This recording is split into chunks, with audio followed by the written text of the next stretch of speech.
Bonsoir à tous, ravi de vous retrouver dans Ça vous regarde. C'est votre débat chaque soir à 19h30. Je suis très heureux de vous retrouver. On parle ce soir du Front National, de la crise du Front National. Est-ce que le FN est devenu un parti comme les autres? On va tenter de répondre à cette question. Rien ne va plus après l'échec à l'élection présidentielle. Et puis les législatives où les résultats ne sont pas bons, pour ne pas dire médiocres. Il y a vraiment une crise de croissance au sein du Front National. Parce que quelques semaines avant le premier tour, on parlait du premier parti de France. Et là, évidemment, les choses se gâtent. On va faire le point ce soir. Il y a eu ce débat raté de Marine Le Pen qui a dû avoir une incidence sur le vote des électeurs. Et puis, on va bien sûr parler de la ligne politique qui, évidemment, traverse le FN. Sortir de l'euro, la ligne Philippot. Puis il y a ceux qui ont dit, mais c'était pas la bonne stratégie. C'est pas comme ça qu'il fallait faire. Il y a véritablement un cas Philippot qui pose problème en interne au FN. On repousse le débat à beaucoup plus tard. Il y aura un congrès janvier 2018, il faudra tout remettre à plat. Mais c'est vrai que Nicolas Bay, par exemple, s'est exprimé en expliquant qu'il fallait tout revoir, la stratégie, le programme. Bref, rien ne va plus au FN. On parlera évidemment de la crise qui avait touché le FN des assistants parlementaires, mais qui touche aujourd'hui le MoDem, parce que le garde des Sceaux, François Bayrou, lui aussi est empêtré dans une affaire d'assistants parlementaires. Alors c'est compliqué, il est à la fois le garde des Sceaux, il était le patron d'un parti, et ça concerne son parti. On fait le point ce soir, bien sûr.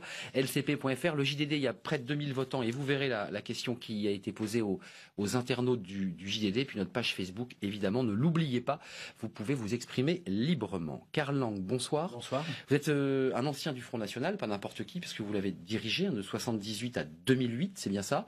Oui, j'étais 14 ans secrétaire général. C'est ça. Et vous avez claqué la porte du FN. Vous nous expliquerez dans quelques instants les raisons. Vous avez lancé un parti, le Parti de la France. Alors vous êtes regroupé dans une sorte de petit conglomérat de mouvements pour vous engager dans les législatives. Vous étiez engagé dans la 5e circonscription de l'Eure et vous avez recueilli 1,09%. On va voir d'ailleurs les autres, évidemment ceux qui se sont qualifiés. On va le voir dans quelques instants. Alors il y a des ballottages. Philippe Dufour à 26,87. En ballottage, ça c'est La République en marche. Sébastien Jumel du Parti communiste 22,82 et Nicolas Bay qui lui a été battu de 20 voix.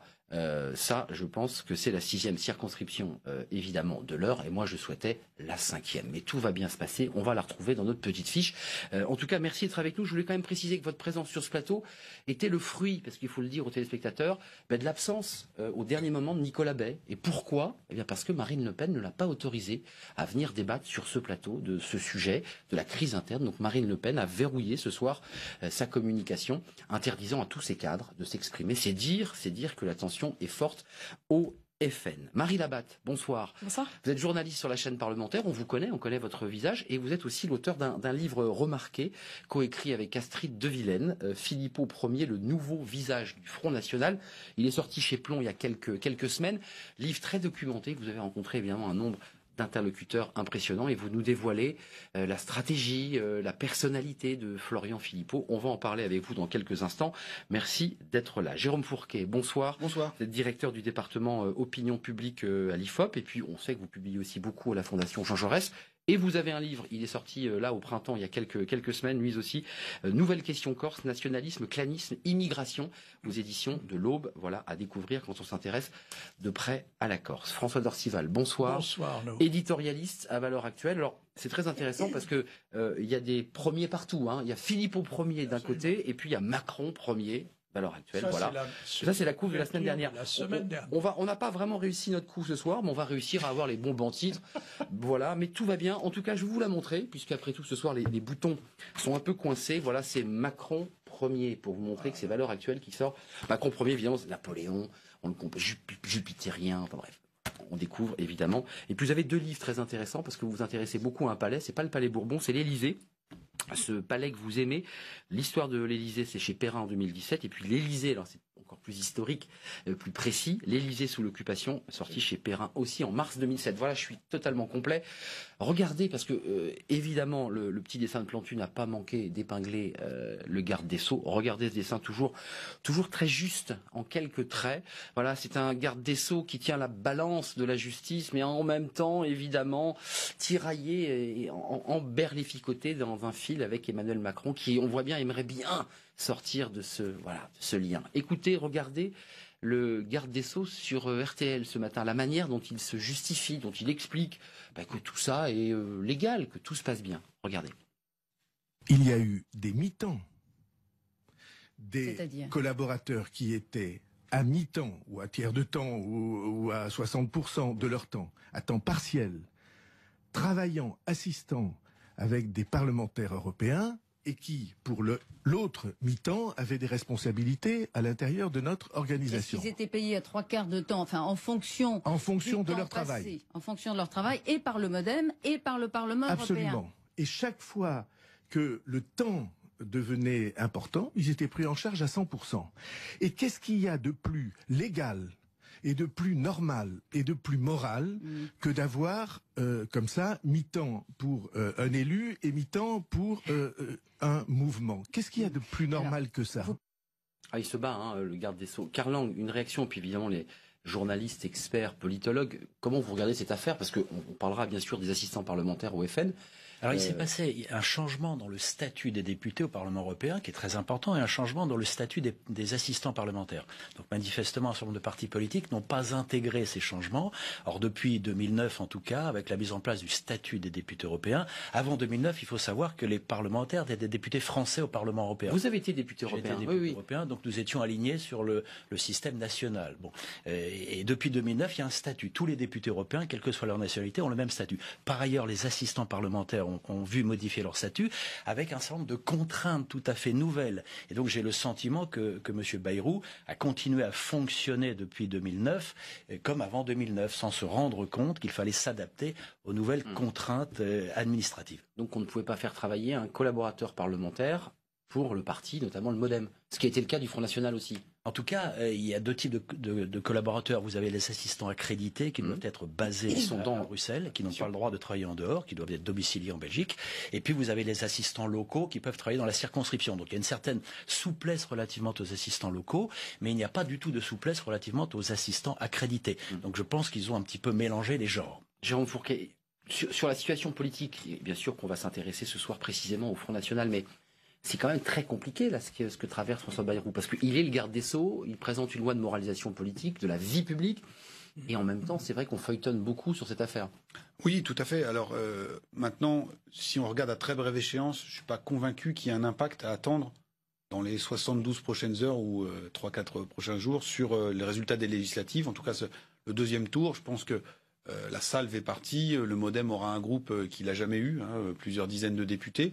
En revanche, effectivement, si cette affaire continue de feuilletonner, c'est ensuite que ça peut poser des problèmes à François Bayrou, mais aussi à son Premier ministre et au Président de la République, parce que on a eu l'affaire Ferrand qui a fait un peu pchit, mais là, on est sur une deuxième affaire, on est sur des choses qui ressemblent beaucoup à ce qu'on a reproché au Front National. Parce que, en fait, ce qu'il faut avoir à l'esprit, c'est que ce qu'on reproche à ces partis politiques, c'est d'avoir fait payer des salaires ou des parties de salaire, de mi-temps, c'est compliqué là, d'assistants parlementaires qui en fait étaient des permanents des partis. C'est ça. Et après, comment on arrive au regard de la loi ou de la justice à prouver que le mi-temps était bien un mi-temps réalisé pour l'Europe? On voit bien que c'est une frontière qui est extrêmement poreuse, et c'est un secret de polichinelle de dire que la plupart des partis politiques ont recours à ça. Donc c'est pour ça qu'on va revenir peut-être sur le sujet du Front National. Bien sûr, parce que la passerelle est intéressante.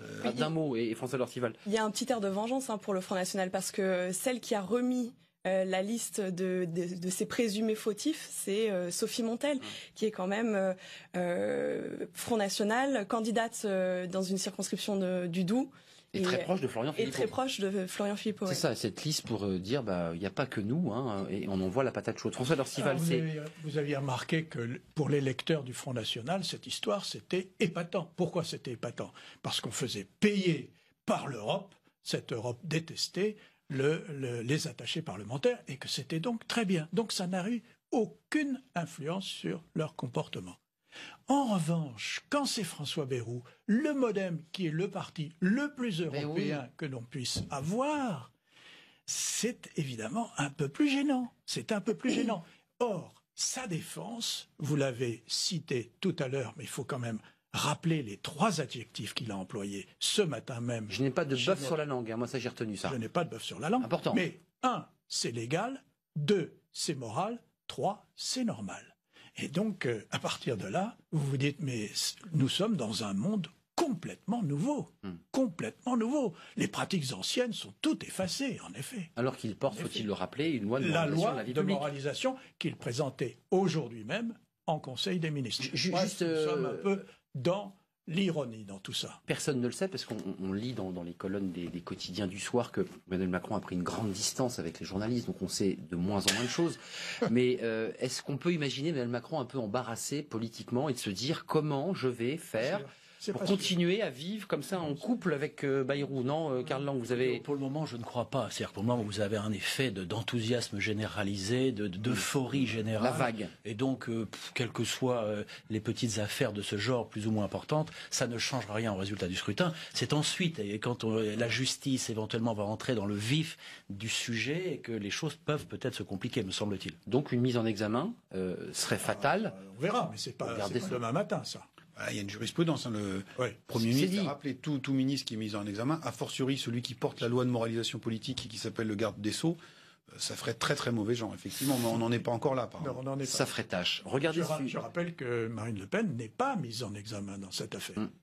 Donc, mais elle sera entendue. Elle sera entendue, oui. Mais pas mise en examen, qui est bien une symbolique très différente. Passons comme ça en passerelle, parce que c'est vrai que ça a occupé une partie de la campagne présidentielle, ces emplois d'assistants parlementaires au FN. Regardez ce sujet de Maïté Frémont, c'est la crise, on peut le dire, c'est la crise au Front National. Alors on essaie de mettre le couvercle, évidemment, sur la marmite. Impossible d'avoir, évidemment, un cadre du Front National pour venir nous raconter un peu ce qui se passe. On a essayé d'en savoir plus, regardez. De retour en campagne, Marine Le Pen fait bonne figure. Je compte sur vous dimanche, hein ? Largement en tête dans sa circonscription, la présidente du Front National sauve l'honneur de son parti, abandonné par la moitié de ses électeurs. Résultat, le rêve d'un groupe parlementaire à l'Assemblée s'envole. Selon les projections, le nombre de députés frontistes pourrait se compter sur les doigts de la main. Un député front, ça en vaut 10, hein. Objectivement, ça en vaudra peut-être même 20 d'En Marche. Après l'échec à la présidentielle, le départ de Marion Maréchal Le Pen de la vie politique, la contre-performance aux législatives, les couteaux s'aiguisent un peu plus chaque jour au sein du Front National. Et les divisions en interne se raniment. Après la désillusion, l'heure est au règlement de compte. Et le coupable semble tout désigner. Florian Philippot et la ligne qu'il incarne. Le numéro 3 du parti, Nicolas B, regrette des voix discordantes lors de cette campagne. Robert Ménard, lui, accuse clairement la sortie de l'euro, mesure de Florian Philippot, responsable de l'échec à la présidentielle et aux législatives. Quand on tient des propos économiques sans queue ni tête, on paye évidemment le prix de ces mauvaises analyses. Devant ces attaques, le numéro 2 du Front National se défend. Simplement regarder un tout petit peu ce qui s'est passé ces dernières années et on verra que le Front National a explosé ses scores de manière historique comme jamais. Alors ceux qui veulent qu'on revienne 20 ans ou 25 ans en arrière, qu'on se concentre sur une ou deux questions, c'est très bien. Enfin, on retournera au score d'il y a 20 ou 25 ans, ce qui ne sera pas très intéressant. Face aux esprits qui s'échauffent, Marine Le Pen tente de minimiser. Il y a un temps pour tout. Nous sommes dans le temps de l'élection. Il y aura un temps pour ouvrir après l'élection le chantier des discussions, des analyses, de la refondation. Et ce temps-là, pour l'instant, n'est pas arrivé. En attendant, alors que le sommet s'agite, la base du Front National, elle, marche dans le brouillard. La ligne du parti, son nom, sa recomposition. Tout ceci sera tranché début 2018, lors d'un congrès. Voilà, le fameux congrès. Regardez, c'est le vote JDD. Les internautes, ce n'est pas un sondage, qui ont cliqué et qui ont répondu à 7 questions. Florian Philippot doit-il quitter le Front National? C'est direct, c'est simple. À 65%, ceux qui ont cliqué sur le site de notre partenaire disent oui, Florian Philippot doit partir. Il a créé ce petit mouvement, le mouvement des patriotes. Karl Lang, vous faites partie de ceux qui appartenaient à la ligne des conservateurs au sein du FN.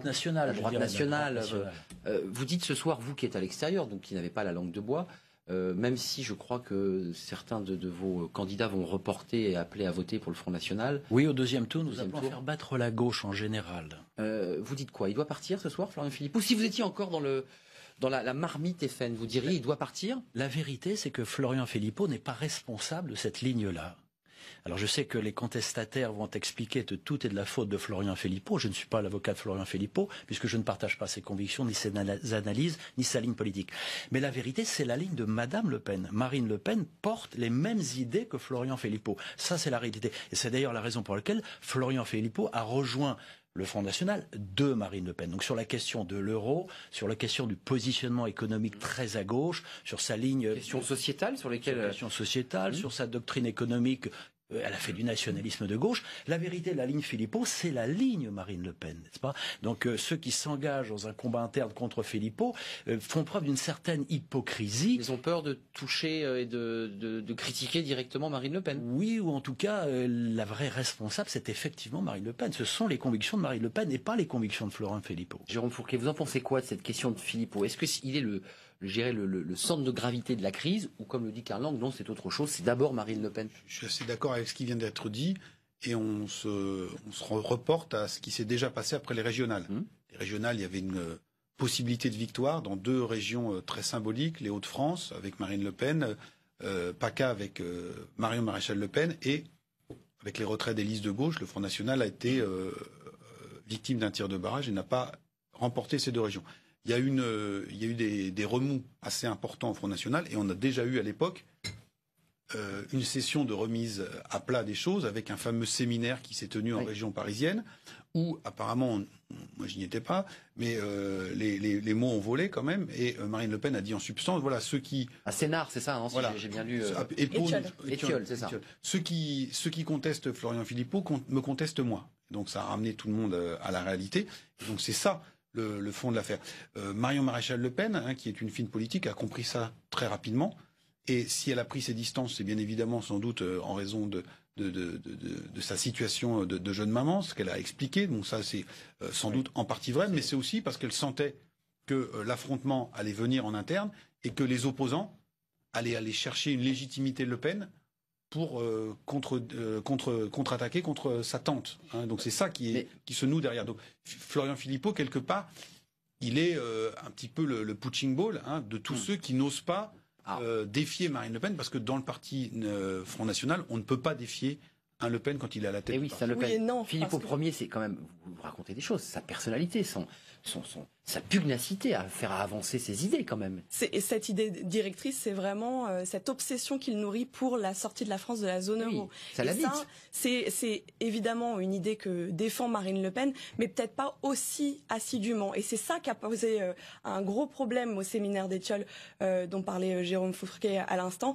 C'est que il a une obsession réelle pour ça. Tout le monde est d'accord au sein du Front National pour dire qu'il faut sortir de l'euro, mais pas aussi précipitamment. Et il ne faut pas que ce soit l'alpha et l'oméga du programme présidentiel de Marine Le Pen. Ça, c'est ça le problème. Cette espèce de faux pas. À la fin du premier tour, avant le premier tour, on voyait une espèce de rétropédalage de Marine Le Pen qui disait il faut sortir tout de suite, puis il faut prendre du temps. Il y a eu cette espèce de tension, on l'a vu pendant le débat d'ailleurs. Le débat d'entre-deux tours, c'est essentiellement basé sur ça. Et d'ailleurs, aujourd'hui, il en est tenu responsable, Florian Philippot, parce que tout le monde sait que c'est lui, avec son frère Damien Philippot, qui a préparé Marine Le Pen à ce débat et donc à ce ratage. Vous le saviez qu'il avait aussi son papa, parce que je l'ai appris dans le livre de Marie Labatte et d'Astrid de Vienne, il y a aussi le papa. C'est une petite entreprise. La bande Philippot. Il y a le frère, Damien, Florian et papa. C'est la succession Le Pen. C'est intéressant.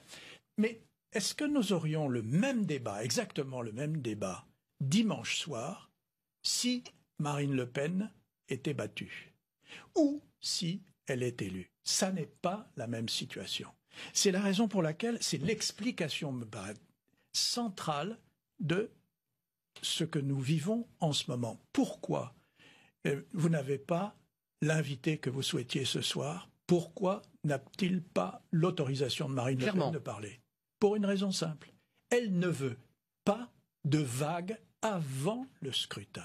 Elle ne veut pas qu'il y ait de discussions qui puissent apparaître entre les dirigeants du Front avant le scrutin.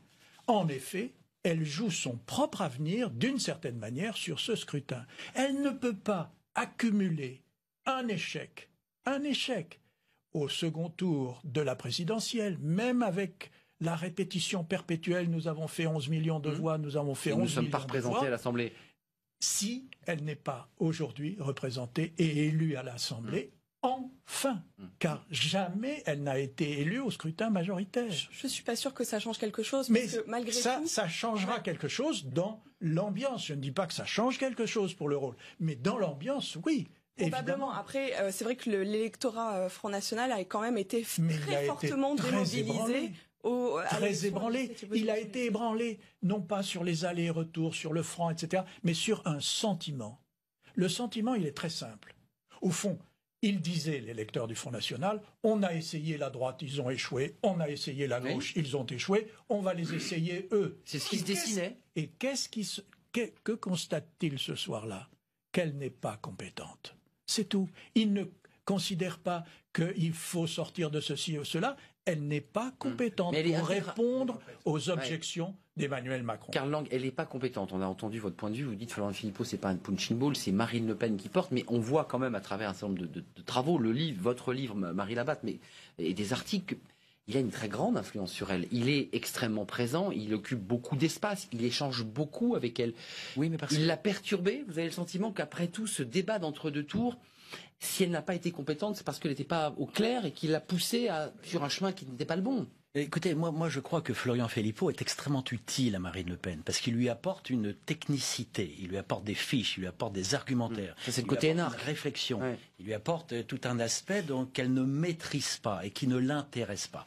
Donc, pour résumer, il pense comme elle, ou elle pense comme lui. Ah mais on n'arrive pas à savoir. Moi, j'en suis absolument convaincu sur l'essentiel. Deuxièmement, il lui apporte une technicité. Donc la survie de Florian Philippot est liée au fait que, oui ou non, Madame Le Pen va-t-elle continuer à le protéger?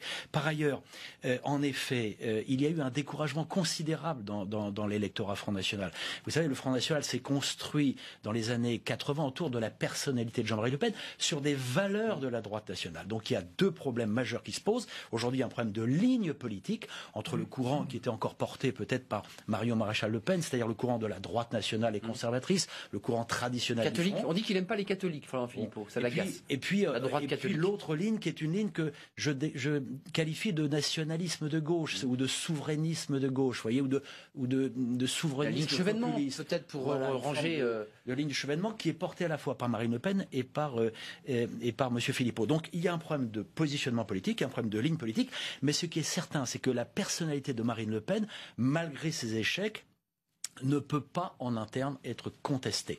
Personne aujourd'hui au sein du Front National n'est en mesure d'aller défier la présidente du Front National, même si elle était battue dimanche à l'élection législative. Et je dirais même plus que l'échec électoral va renforcer la détermination de Madame Le Pen à rester à la tête du parti, parce qu'il faut en vivre pendant encore 20 ans, n'est-ce pas? Et qu'il faut tenir le Front National, élu ou pas élu. Si ça n'est pas l'Assemblée nationale, ce sera le Parlement européen. Parce que vous décrivez le Front National comme un petit commerce dont se servirait Marine Le Pen pour vivre. En matière de business, ils ont perdu des plumes. Là. Ils ont perdu, bien sûr.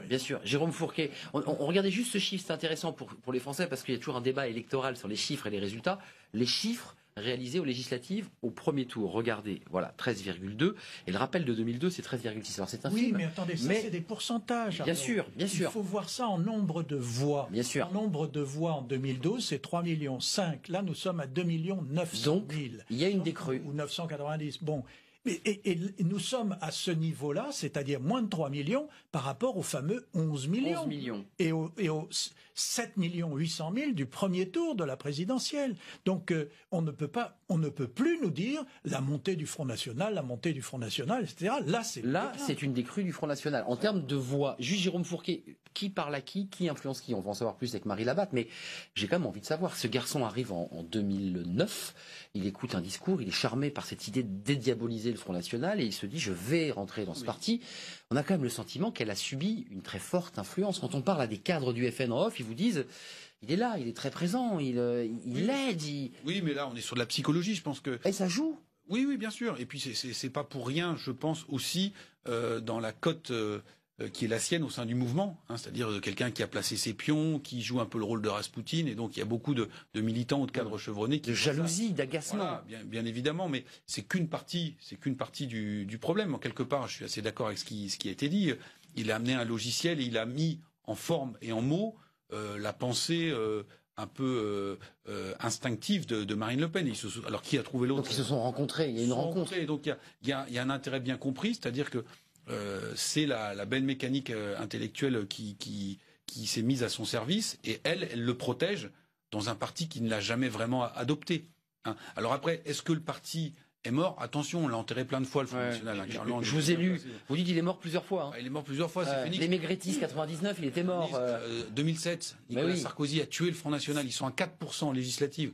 On voit ça fini. Donc, les causes structurelles, c'est pas qu'en France. Au-delà des personnalités, les causes structurelles qui ont fait la puissance du front ne vont pas disparaître d'un claquement de doigts. Même de la gauche. Mais attendez, Marie Labatte, juste, qu'est-ce que vous disent les cadres, Jérôme, excusez-moi, mais qu'est-ce que vous disent quand vous êtes allé faire votre enquête de journaliste, en allant à l'écoute, parfois en off, parfois évidemment avec des témoignages ouverts?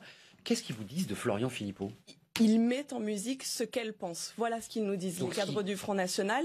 Ceci étant, je pense qu'il est très important de souligner qu'elle n'est pas gouroutée par Florian Philippot. Maraboutée. Elle n'est pas maraboutée, non, pas du tout. Mais après, c'est évident que le fait qu'il ait l'oreille de Marine Le Pen, ça suscite les jalousies auprès des cadres du Front National, tout simplement.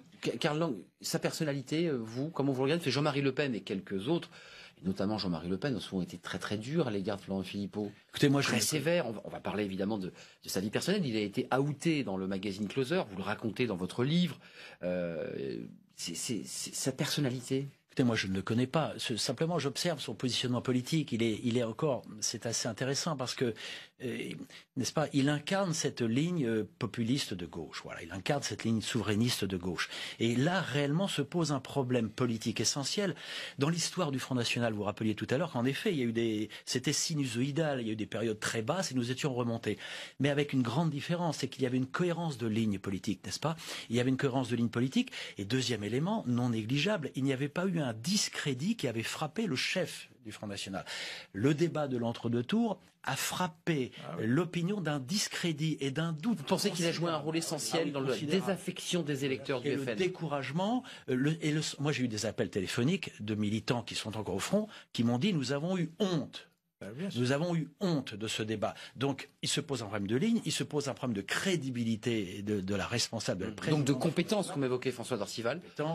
Et donc là, réellement, il y a un problème psychologique, il y a un problème de ligne politique, mais tout ça n'est pas de la responsabilité, il faut le dire, de Florian Philippot. C'est d'abord, me semble-t-il, de la responsabilité personnelle et François Dorcival et notre sentinelle, il y a un citoyen qui va s'exprimer. Allez-y, François. Mais vous le dites très bien. Vous dites, au fond, ils sont inséparables l'un et l'autre. Oui, il y a quand même un couple. Là, ils sont inséparables l'un et l'autre. On ne peut donc pas faire porter de responsabilité sur Florian Philippot sans le faire sur Marine Le Pen. Il va y avoir, quoi qu'il arrive, un congrès en début 2018, nous verrons bien lequel. Ce congrès va servir à quoi finalement? À mettre un terme à toute une période de doute, d'incertitude, de bagarre, etc. C'est ça à quoi va servir le congrès, ou bien il va construire quelque chose de nouveau. Mais avec qui? Parce que la seule construction à laquelle nous ayons assisté, c'est cette construction absolument surréaliste de M. Dupont-Aignan, Premier ministre de Mme Le Pen. C'est le seul moment dans un accord qui a fait où il y a eu d'ailleurs. Mais c'était du théâtre qui a explosé en vol dans les Jérôme Fourquet et notre sentinelle. L'autre élément de discrédit et aussi qui a touché beaucoup, je pense, le moral des militants, des électeurs du Front National. En disant, pour la première fois, un parti, même si c'est pas un parti important, accepte une alliance avec Marine Le Pen. Oui, c'est vrai qu'il y avait on va peut-être qui était fait historique. on va peut-être essayer d'aller taper le plafond de verre. On va enfin arriver à mettre en musique cette fameuse alliance des patriotes. Ça dure 10 jours. Ouais. Et vous remarquez, le séminaire s'appelait Vers l'arrivée au pouvoir. Enfin, c'est très intéressant. Donc les électeurs se disent, noter. Notre leader n'est pas prête. Le pays, ça me rappelle 2002, l'électorat du Front. 2002, en fait, c'est une très mauvaise affaire pour le Front National. Il fait 18% au deuxième tour. Et l'électorat se dit, on n'y arrivera jamais. La marche est beaucoup trop haute. Là, 40%, ce que les sondages donnaient avant le débat, ça commençait à être sérieux. Les choses commençaient. Oui, ça se resserrait. Les Dupont-Aignan qui basculent. On se dit, voilà. Il donne une sorte de petit souffle. La droite. Et donc, l'électorat se dit, ça y est, encore un petit effort et la victoire est proche. Et tout s'effondre du jour au lendemain. Et je pense que là, on est avec ce que vous avez passé de 42 à 33. Ce que vous indiquez tout à l'heure sur les chiffres. 13 pourcentage et voix. Oui, alors, même sans parler des voix, 13,2 aux législatives cette fois-ci, avec un socle de départ de 21 au premier tour. Tout à fait. En 2012, on est à 18 au premier tour, et il tombe à 13,6. Donc il y a toujours une décote, parce que l'électorat populaire qui, au front, votement à législative. Mais là, la décote a été encore plus violente. Donc ça veut dire qu'il y a des choses vraiment très graves qui se sont passés. Après notre sentinelle, je vous montrerai le chiffre aussi de l'abstention, parce qu'il y a eu une forte abstention, on l'a tous vécu, évidemment, cette abstention de premier tour, et notamment chez les électeurs du Front National. Il y a Georges qui est avec nous, qui est une sentinelle que je salue et qui est un habitué. Vous dites quoi, Georges? Je crois me souvenir, dans vos interventions diverses et variées, que vous étiez plutôt content qu'Emmanuel Macron arrive. Vous le regardez comment, vous, Florian Philippot, et cette crise comme ça que le Front National essaie d'étouffer doucement, mais qui évidemment ressort? Déjà, je pense que tout ça, c'est lié à l'effet Macron, quoi. C'est plus fort que l'effet papillon, là. Il est en train de chambouler toute la politique, parce qu'on peut parler du Front National, mais on peut parler aussi de Mélenchon, quoi, qui de 19 tombe à 11, quoi. Je crois que là, vous savez, moi, ces deux partis, vous savez, j'ai écrit qu'ils se nourrissaient de la détresse ou de la colère des gens, mais c'est surtout avec l'ignorance qui se gavaient de voix. Et là, je pense que l'arrivée de Macron, il y a beaucoup de gens qui sont beaucoup moins en détresse, cet optimisme qu'il amène, sans le déifier. Il y a des gens, bon, ils n'ont pas forcément voté pour lui, mais ils ne se sont même plus déplacés. Il y a 50% de l'électorat de Mélenchon qui ne sont pas allés voter. Pareil pour Marine Le Pen. Donc je me dis, bravo, quoi. On vit une époque formidable, quoi. Moi, je m'en réjouis. Georges, juste pour vous dites l'effet Macron, au-delà des querelles internes d'un parti qui cherche sa ligne, il y a aussi un effet Macron sur le FN. Exact. Et en même temps, je voulais revenir sur ce que... Ouais. Je voulais revenir sur ce que disait Karl Lang. J'ai cru l'entendre dire qu'il appelait, lui, à soutenir plutôt des gens contre la gauche. Il va voter. Est-ce que c'est vrai ce qu'il a dit, là, qu'il appelait à voter contre des candidats de gauche? Vous allez me poser la question de savoir si Macron est un candidat de gauche ou pas, j'imagine. C'est ça l'idée. Oui. Non, parce qu'à Lille, par contre, le FN appelle à voter Mélenchon. Hamon appelle à voter les insoumis contre Valls. On n'y comprend plus rien. C'est devenu n'importe quoi, la politique. Juste répondez, parce que vous êtes interprétateur historien. Vous appelez bien à voter contre la gauche. Oui, moi donc contre Emmanuel Macron. Moi, je suis un homme de droite nationale, donc au deuxième tour, par principe, j'appelle à faire battre les candidats de gauche ou émanant de la gauche ou soutenus par la gauche. Donc ça inclut les candidats. Donc excusez-moi, sans vouloir être obsessionnel et faire toute l'émission sur Florian Philippot, c'est politiquement, je ne parle pas sur le plan humain, c'est un ennemi. Pour vous? Oh non, moi j'ai pas d'ennemi. Non, mais sur le plan politique, c'est un homme que vous combattez. Moi, je crois que c'est un homme qui ne partage pas du tout mes convictions. Moi, je suis un homme de droite nationale. Et je crois que Mme Le Pen aurait dû faire une campagne sur les valeurs, sur l'identité et sur des valeurs de la droite. À un moment où nous étions à la sortie d'un quinquennat où les Français ne voulaient plus entendre parler de la gauche, nous avions une gauche divisée au premier tour, nous avions un candidat de droite, François Fillon, éliminé du deuxième tour, et entre les deux tours, Mme Le Pen, qui aurait dû espérer rassembler les électeurs de la droite dans la plus imperdable et perdue, elle fait une campagne pour trouver des électeurs chez Mélenchon. C'est totalement surréaliste. Donc c'est bien de la faute de Florian. Excusez-moi, il y a du Philippot dans cette affaire-là. C'est d'abord la responsabilité de la candidate et de la présidente du Front National. C'est sa stratégie. Est-ce que je peux me substituer à Arnaud une seconde? Mais oui, il me fait plaisir, François, mais je vais quitter le plateau. Vous posez à vous une question. Vous étiez en campagne électorale jusqu'au premier tour. Vous vous présentiez quand même en dissidence ou à côté du candidat Front National, qui d'ailleurs se trouve au second tour en face du candidat En Marche. Que vous disaient les électeurs que vous rencontriez? Quelles étaient les questions qu'ils vous posaient? Quelles étaient leurs réactions? Moi, ma cible, c'était d'abord l'électorat émanant du Front National. Donc c'était ma cible électorale. Marine Le Pen vous a accusé même de faire de l'entrisme au sein du FN pendant les régionales. J'ai lu ça. C'est vraiment faux, mais... Écoutez, j'étais 30 ans au Front National, j'ai fait de l'entrisme pendant 30 ans. C'est ça, vous étiez à l'intérieur, vous êtes sorti. C'est une certitude. Bon, bref. Non, ce qui s'est passé, c'est qu'il y a eu, encore une fois, un découragement de l'électorat Front National, une désillusion aussi importante, du même niveau que le niveau de l'illusion qui précédait le premier tour.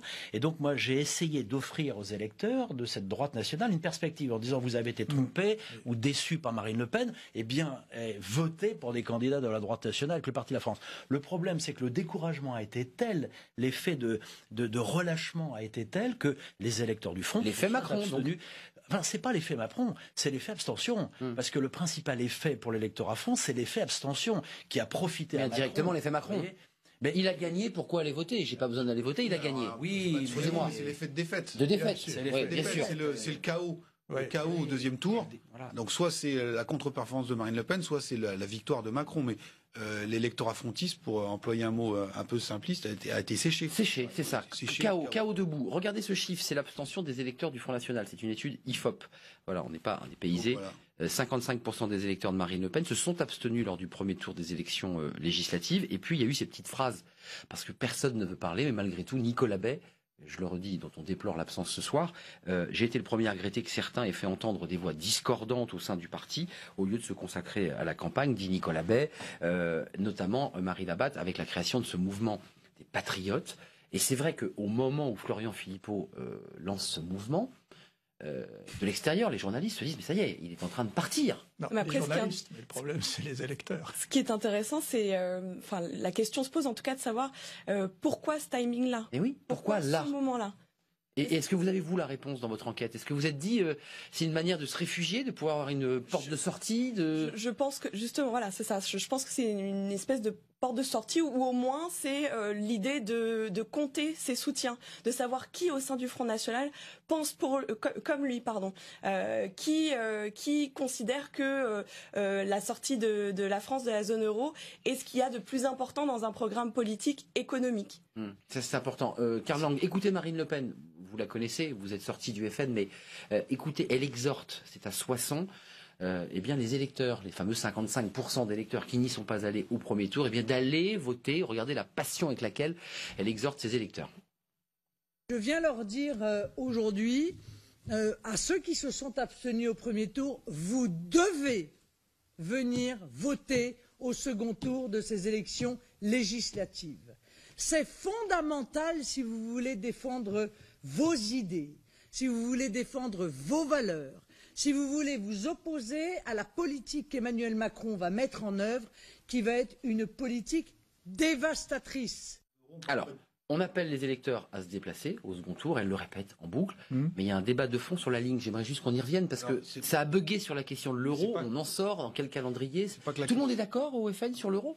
Alors après c'est les modalités. Sur quoi vous voulez dire? Sur la sortie, sur le sortir de l'euro. Je pense que c'est pas une question. Tout le monde est d'accord. Tout le monde est d'accord. Tout le monde est d'accord pour dire qu'il faut sortir de l'euro. Après c'est une question de timing, c'est une question de place, d'importance au sein du programme économique du Front National. Jérôme Fourquet, c'est un problème de curseur. On l'a mis trop en avant. Oui, mais c'est pas que dans le programme économique, c'est que dans toutes les enquêtes et même sur le terrain, depuis 30 ans, l'électorat du Front National, il vote pourquoi pour le Front National? Sur la question de l'immigration. C'est aussi simple que ça. Donc il y a un malentendu là.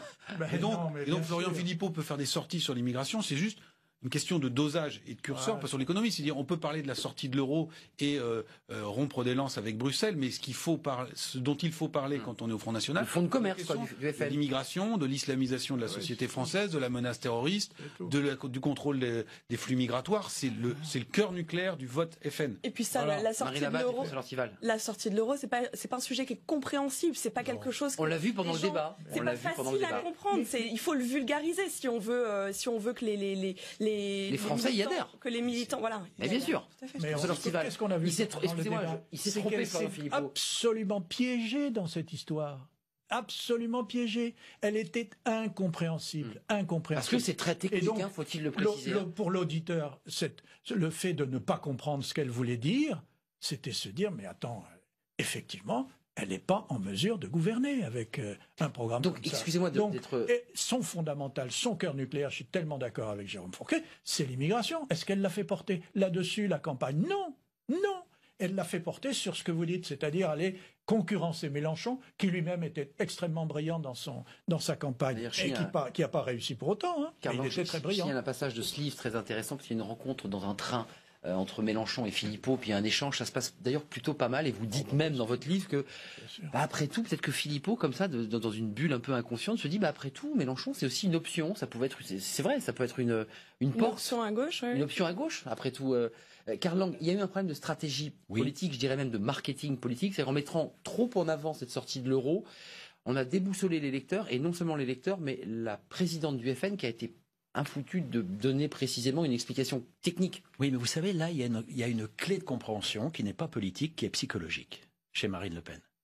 Marine Le Pen ne veut pas vivre ce qu'a vécu son père. C'est-à-dire qu'en faisant campagne sur la thématique de l'identité, de la lutte contre l'immigration, de la lutte contre l'islamisation, des thèmes qui sont très porteurs électoralement au sein du courant national, mais qui sont clivants et difficiles à défendre dans des combats contradictoires, dans des débats contradictoires, elle ne veut pas vivre la diabolisation qu'a vécu son père. Oui, puisqu'elle a passé son temps à dédiaboliser. Le repli, je dirais, sur les questions économiques et sociales et monétaires, c'est une forme pour elle de ne pas aller affronter ses adversaires sur la dialectique, sur le cœur du du discours du Front National. Oui. Elle le fait par facilité psychologique. Et donc, elle s'est embourbée dans la question de l'euro et personne, à aucun moment, parmi son entourage, n'a été capable de lui dire qu'en cas de victoire, de Marine Le Pen, personne n'a été en mesure de lui expliquer que la monnaie unique aurait été une protection et un bouclier pour le gouvernement, le pouvoir Front National, car le maintien, après une victoire éventuelle de Marine Le Pen, de la France dans la zone euro, nous aurait évité en particulier d'éventuelles offensives monétaires et financières internationales. Donc, mais personne n'a été en mesure de le lui dire. Mais encore une fois, je crois que Marine Le Pen ne porte pas les idées de son père, elle ne porte pas les idées de la droite nationale, et qu'en parlant... Son père, c'est un libéral. Enfin, vous êtes plutôt un libéral quand vous vous exprimez de cette manière. Un conservateur, un patriote, un national et un libéral, c'est la droite nationale, la droite des libertés économiques, c'est la droite anti-marxiste. Nous avons mené notre combat anticommuniste et anti-marxiste dans les années 80-90 jusqu'à l'effondrement du bloc soviétique. Bref, et Madame Le Pen, par facilité, par son obsession de la normalisation, de la reconnaissance, eh bien, elle s'est embourbée sur une thématique économique, alors que son électorat attendait autre chose. Ceci étant, ça a quand même fonctionné, la dédiabolisation. Ça ouvre quand même. Il faut quand même pas cracher dans la soupe. Parce que le score est monté. Exactement. Aux élections, on peut quand même dire qu'au moins jusqu'aux régionales, aux élections régionales de 2015, ça a porté ses fruits. Non, il y a un bémol côté IFOP. Rappelez-vous les régionales. À l'été 2015, avant les régionales, la réflexion Front National, c'est de dire on va faire une campagne pour les oubliés de la réforme territoriale. Bon, très bien. Je suis pas sûr qu'ils auraient fait 28%. Entre-temps, ils sont servis par les événements. Il y a la crise migratoire, crise des migrants et les attentats. Et là, ils repartent tout chousse sur les migrants, etc. Et on voit qu'ils font un carton, 28%, un score qu'ils n'ont jamais fait. Et c'est toujours ça. Et donc, il y a une certaine opportunité aussi chez Marine Le Pen. C'est-à-dire que psychologiquement, elle rechigne peut-être à aller sur ce sujet-là, mais quand il faut y aller, elle y va. En 2012, lors de la présidentielle, il y a un meeting à Nantes. On est après l'attaque de Merah à Toulouse. Oui. Et elle dit combien de Mohamed Merah dans les bateaux, dans les avions qui tous les jours arrivent sur nos côtes. Et c'est à ce moment-là que ça marche. Ce que disait Karl Lang tout à l'heure est d'autant plus intéressant que la droite s'était considérablement durcie sur ces questions-là. François Fillon, toute son offensive pendant la primaire, son livre « Vaincre le péril islamiste », etc. Donc il y avait, j'allais dire, un univers, un discours qui était commun, qui était proprement hallucinant. Et Marine Le Pen en a joué, mais n'a pas été à fond là-dessus. Elle avait essayé de trouver c'est vraiment déporté. Alors la grande critique, ça consistait à dire, mais attendez, Fillon, il n'a pas l'électorat populaire. Fillon, c'est la bourgeoisie, etc.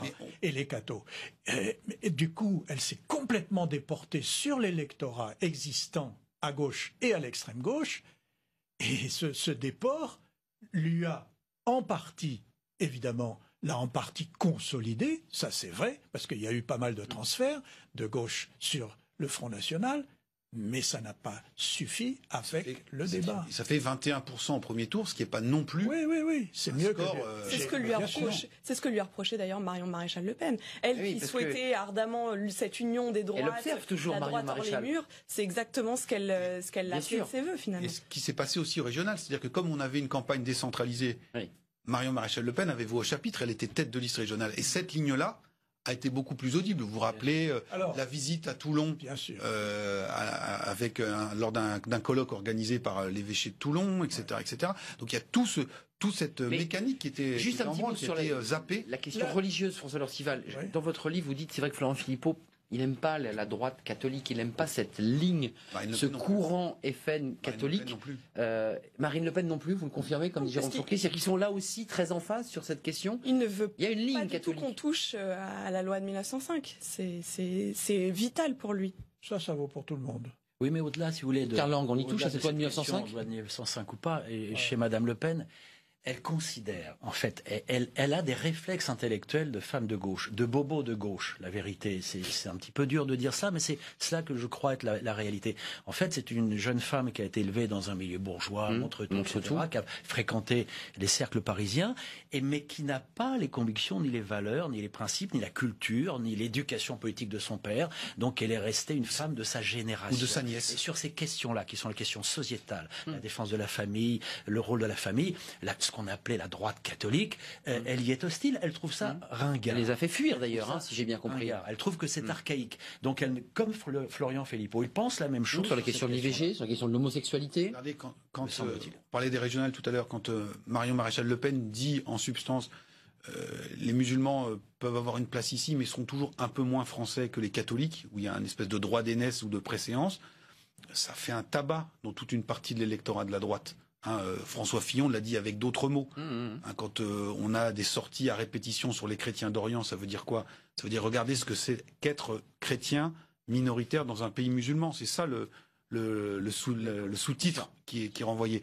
Et ça, effectivement, cette ligne-là, et Florian Philippot et Marine Le Pen sont intellectuellement, psychologiquement pas du tout à l'aise avec cette vieille droite catholique. Pour Marine Labatte, est-ce qu'il y a un problème, excusez-moi, de logiciel? Est-ce qu'il y a un problème de logiciel, donc de ligne à l'intérieur du Front National, et qui va poser la question du Congrès de savoir où va aller le Front National? Parce qu'effectivement, il y a un problème de ligne. Marion Maréchal est sortie, elle est plutôt dans la ligne traditionnaliste, catholique traditionnaliste, et puis il y a ceux qui incarnent la ligne Philippot. Qui va gagner ce bras de fer? Qui peut gagner ce bras de fer? C'est une question évidemment avec boule de cristal. Et qui est en face? Voilà, qui est en face. C'est pas la question, c'est de savoir. Il n'y a personne en face. Éventuellement Nicolas Bay, qui potentiellement représente quand même une frange traditionnaliste au sein du Front National, qui en soi pourrait être en passe de lancer sa propre association au sein du Front National. C'est une possibilité. Vous savez, ça me paraît pas possible, n'est-ce pas? Encore une fois, le Front National est une structure pyramidale. C'est ça. La clé du chef, c'est la présidente Marine Le Pen. La seule personnalité qui aurait été en situation éventuelle de contester la ligne politique de Marine Le Pen, c'était Marion Maréchal. Elle est partie. Donc plus personne ne peut contester. Elle est vraiment partie, excuse-moi, parce que on a un sentiment qu'elle s'est mise en cul.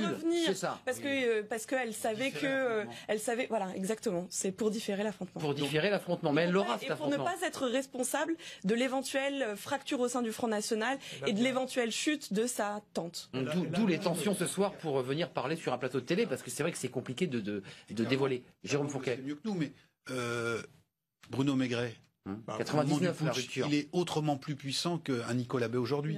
Bien sûr. Il s'est fait écraser. Il s'est fait écraser. Il part avec 80% des cadres. Pas tant que ça, mais enfin bon, mettons une légère majorité. Enfin, il y avait une puissance quand même avec des hommes autour. Mais il y avait une autour. grande différence, n'est-ce pas? C'est que Bruno Maigret a été en rupture avec le Front National historique, non pas pour des raisons politiques, non pas pour des raisons de ligne, mais pour des raisons purement tactiques. Là, aujourd'hui, nous avons affaire à une... Il était quand même écrasé un peu. Il est bien sûr, tout à fait. Voilà. Mais là, le problème aujourd'hui, c'est que la base est déconnectée de la hiérarchie au Front National. C'est-à-dire que la présidente du Front National et son vice-président Florian Philippot portent une ligne politique qui n'est pas celle de la base des militants. Mais les militants n'ont plus de champion. Donc personne n'ira défier, me semble-t-il, Marine Le Pen. Ils n'ont pas le choix, mais il y a une déphase. Ils sont en déphase. Personne n'aura le courage non plus. François Dorcival. Et c'est l'explication de l'abstention. C'est l'explication de l'abstention.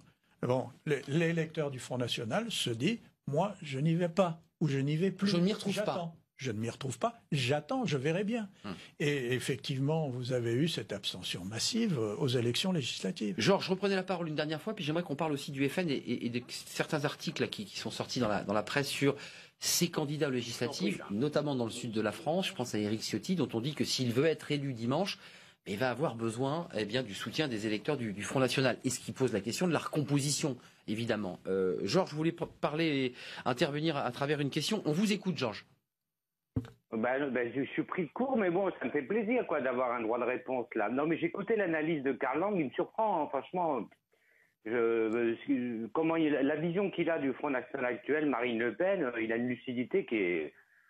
quelque part, il m'épate. Hein. Parce qu'il est à l'extérieur maintenant. Oui, mais il m'a pas répondu à la question, là, par contre. Il n'a pas répondu. Pour vous, Macron, c'est la gauche, alors? Mais Macron, si vous... excusez-moi, je ne vous ai pas répondu tout à l'heure. Oui. Écoutez, Macron, il incarne le centre-gauche, clairement, si vous voulez. D'abord, c'est pas une nouveauté de dire qu'il était ministre d'un gouvernement socialiste, tout de même. Il arrive de la gauche. Mais c'est la gauche social-libérale, voilà. C'est le centre-gauche. C'est l'homme du système. Ce qui est extraordinaire dans l'affaire Macron, c'est qu'il bénéficie, me semble-t-il, d'un appel d'air, de renouvellement, de rupture avec les vieux partis, de ras-le-bol de tout. Et on aurait pu penser que les électeurs se tournent vers un candidat anti-système.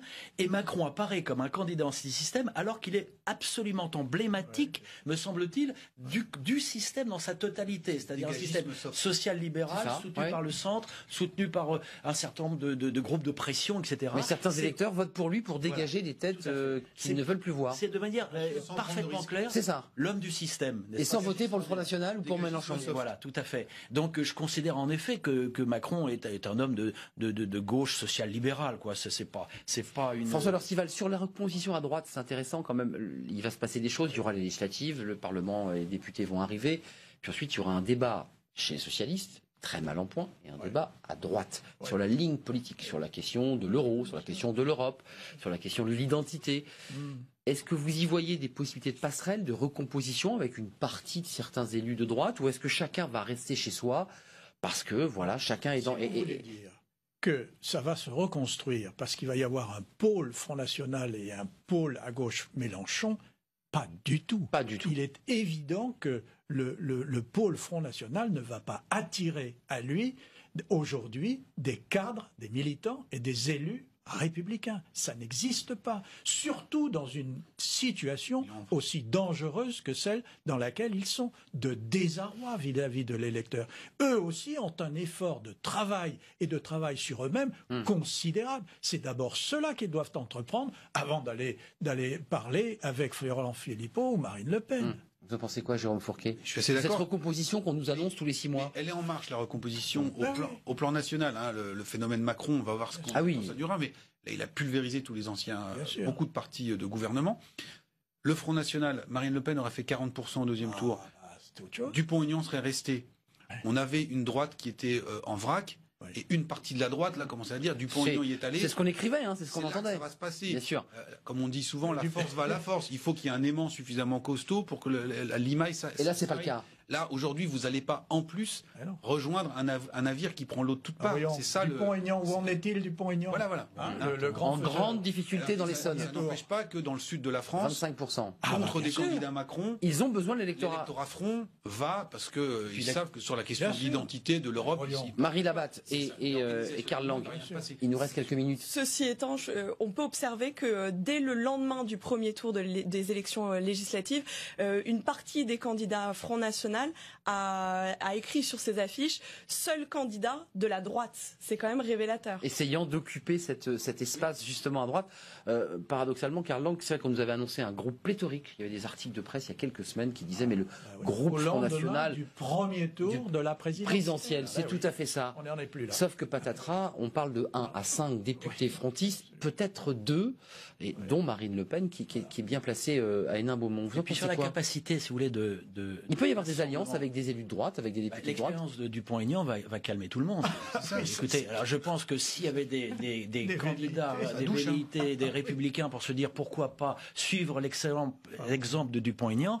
Dupont-Aignan soutient Marine Le Pen. Il n'est même pas en situation de bénéficier d'une 50aine de circonscriptions qui lui soient laissées. Elle présente des candidats du Front National partout contre son allié, contre les alliés de Dupont-Aignan, y compris contre lui-même. Donc il risque de perdre sa circonscription. Et il est à 25% contre Pavamani. Ce qui est extraordinaire quand même, c'est le comportement des électeurs. Parce que il y a des électeurs qui jouent ce jeu-là. Qu'est-ce que je veux dire? Le jeu de la dispersion, le jeu de l'éclatement, le jeu de je vais tenter ceci, tenter cela, sous prétexte que l'autre... Des électeurs zappeurs, comme on les appelle. C'est incroyable.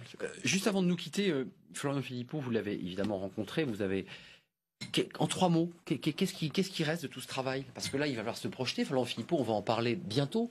Lorsque les législatives seront passées, de nouveau, on reparlera de la crise au Front National. Il y aura des voix qui vont s'élever. C'est qui, finalement, Florian Philippot? À l'heure actuelle, pour les cadres du Front National, Philippot, c'est un catalogue de tout ce qu'ils exècrent, finalement. C'est un énarque. C'est un homme qu'il considère comme de gauche. En tout cas, il a une politique qu'il considère comme redistributive. Il est en plus homosexuel. Ce qui déplaît beaucoup au sein du FN. Malgré tout, oui, il est un fanatique absolu du général de Gaulle. En plus, il a cette énorme tare d'être obsessionnel avec cette sortie de l'euro. Ça fait beaucoup de choses contre lui. C'est un drôle de personnage. Vous pensez que, objectivement, avant de nous quitter, il est en danger lui aussi, ou est-ce qu'il est avec ce mouvement des patriotes, avec sa personnalité, est-ce qu'il est assis, est-ce que... Le sort est lié à celui de Marine Le Pen. Les deux sont liés. Oui. Non, elle pourrait aussi, c'est ce qu'on me dit aussi beaucoup dans les coulisses du Front National, c'est qu'elle pourrait le larguer pour se sauver elle-même. Voilà ce qu'on me dit. La tactique du bouc émissaire. Ouais. Si Marine Le Pen considère qu'elle a besoin d'un bouc émissaire pour expliquer son échec et qu'elle se retourne contre Philippot, la capacité... Ça s'appelle le fusible, Karl Lang. Voilà, dans cette hypothèse-là, son espérance de vie est inexistante. Mais tant qu'il est protégé par Marine Le Pen, il est paratonnerre. Et même contre la base du Front National. C'est la malédiction des numéros 2, finalement, au Front National. C'est quasiment à chaque fois, ou en tout cas à chaque fois, finalement, que ça se passe comme ça. Les numéros 2 ont souvent des difficultés. Merci à vous quatre. Philippot Premier, le nouveau visage du Front National, si vous voulez découvrir la personnalité et ce qui se passe aussi en coulisses au Front National, voilà, il faut découvrir ce livre écrit par Astrid de Villaine et Marie Labatte. Merci à Jérôme Fourquet. Je voulais qu'on voit votre livre parce qu'il vient de sortir pour ceux qui s'intéressent à la Corse, immigration, nationalisme et clanisme. Je l'ai fait de tête, édition de l'Aube. Merci à Karl Lang d'être venu sur le plateau parce qu'on n'est jamais plus libre que quand on est à l'extérieur. Tout à fait. Et là, je suis très libre. Et là, vous êtes tout à fait à l'extérieur. Libre de parole. Merci à François Dorcival. Là, c'est pas Philippot Premier, c'est Macron Premier. Je le remontre. Macron Premier, les dangers des pleins pouvoirs avec évidemment Napoléon en Macron. Quelques images et beaucoup de tristesse à l'annonce du décès de notre confrère Hervé Guéquière qui est venu sur notre plateau. Il avait été otage pendant plus de 570 jours en Afghanistan. C'était un reporter de France Télévisions. Il avait été enlevé. Voilà, et on le découvre sur le tarmac à son retour. Il nous a quittés des suites d'une longue maladie. La chaîne parlementaire se joint à moi pour avoir une pensée auprès de la famille d'Hervé Guéquière. Voilà pour ces images. Pour terminer, ça vous regarde. Merci de nous avoir suivis et bonne soirée à tous, évidemment. Bonsoir.